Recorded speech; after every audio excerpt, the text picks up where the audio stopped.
पहाड़ी गांव की खामोश घंटी। बुलंद पहाड़ों के दरमियान एक छोटा सा गांव आबाद था। ये गांव दुनिया के शूर से बहुत दूर था। यहाँ न बड़ी सड़कें थे, न बुलंद इमारतें, न ही शहर जैसी मसरूफियत। सर्फ सब्ज ढलवाने, पथरीले रास्ते, बहते चश्मे और सादा लोग थे।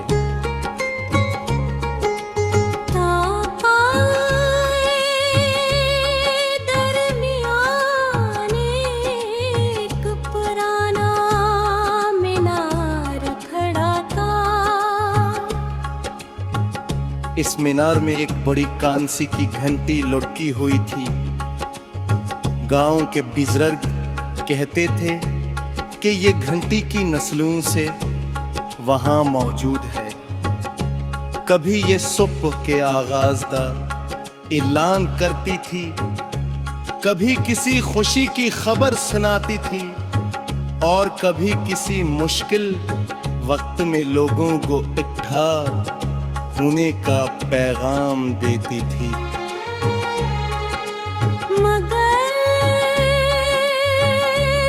वो घंटी बहुत कम बजती थी। वक्त बदल चुका था। लोगों के पास घड़ियां थी, मोबाइल फोन थे और जदीद जराए थे। घंटी की जरूरत तकरीबन खत्म हो गई थी,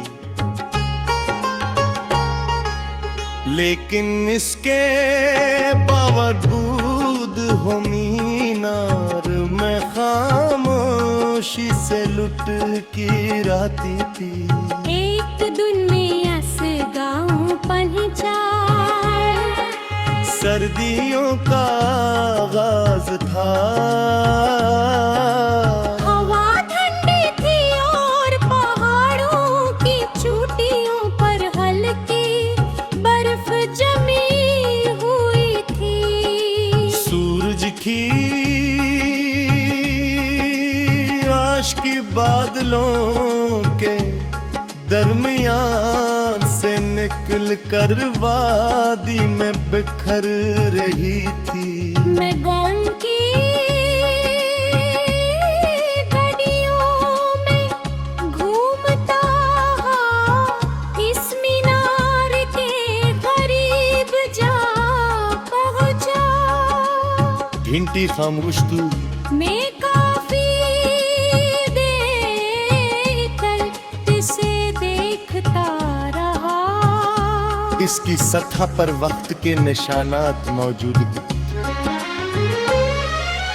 कुछ जगहों पर धात मान पड़ चुकी थी, मगर उसकी शान अब भी बरकरार थी।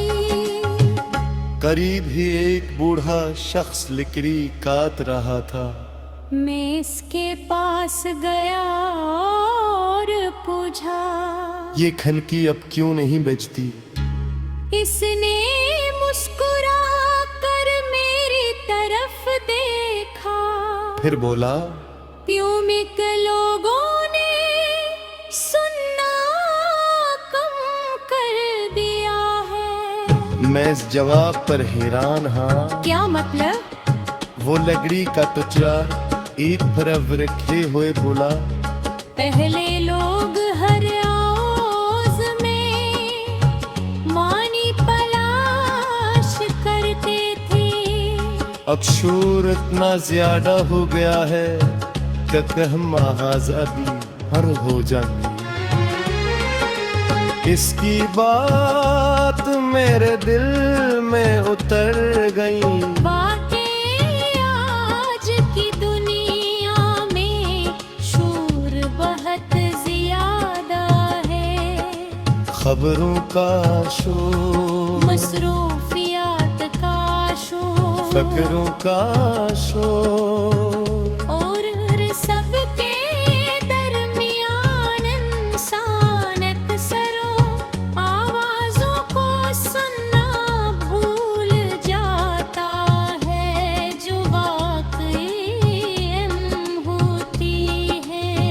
मैं मीनार के करीब एक पत्थर पर बैठ गया। सामने पहाड़ खिले हुए थे, इनकी खामोशी अजीब थी, मगर वो खामोशी खाली नहीं है। इसमें सुकून था, गहराई थी, और ऐसी हिकमतें थी जुर्फास के बहर भी महसूस होती थी। चंद लम्हों बाद हवा का एक झोंका आया बेदो, मीनार हल्का सा लर्जा, और घंटी से एक मध्यम सी आवाज निकली, बहुत हल्की मगर नहायत खूबसूरत। मैं चौंक गया। सिर्फ एक लम्हे के लिए पूरी फजा उस आवाज से भर गई। फिर दोबारा खामोशी छा गई। मैं महसूस किया के बाज बात मुख्तसर तरीने राज़े भी, जैसे वसीयत ने का एक तमना किसी स्टार्ट के तलसी है या किसी अजनबी की एक नजवाना। वो लम्हे मख्तसर होते हैं मगर यार हम शारदे। शाब के अतगाओं के चंद बच्चे मेगार के करीब खेलने आए। वो हंस रहे थे